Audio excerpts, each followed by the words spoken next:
Here at Conso, we've got the brand new Jack E4S Roll Hem machine. Roll Hem perfectly sews small materials which requires very small stitches. This machine can go from 1.5 millimeters small. We will now give you a small demonstration on how this machine runs.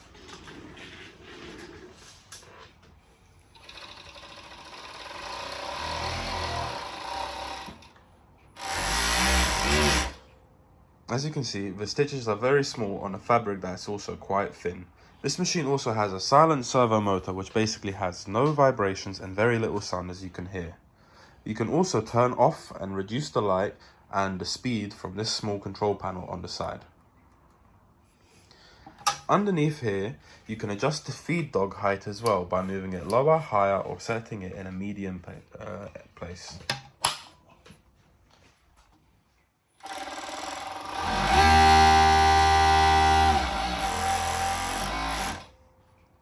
This machine is available on our website. For any questions, please email us, put it in the comments, or any other machine you'd like to see, please put it in the comments as well. Thank you.